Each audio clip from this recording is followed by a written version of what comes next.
Structure générale d'un système avec microprocesseur.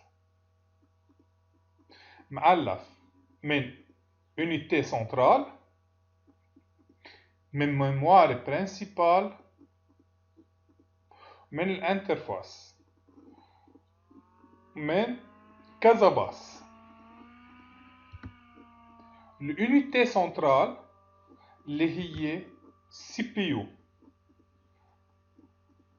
الميموري اللي هي رام وروم، والانترفاس اللي هي الانبوت والاوتبوت.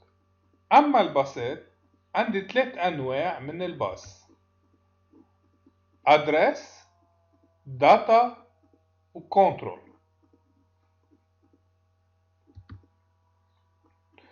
طريقة توصيلهم مع السي بي يو مثل ما شايفين انه دونيه يعني الداتا هي بي دايركشنال،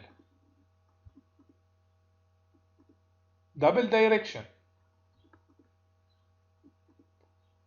اما الباص للادرس هي باتجاه واحد، هون باتجاهين، هون باتجاه واحد. كنترول مثل ما نحن موصلينه فيه كل اتجاه مختلف، حنشوفه هلا بعد شوي. يعني فينا نلاقي فلاش من هيدا الاتجاه وفينا نلاقي فلاش بهذا الاتجاه، بس منا دبل دايركشن.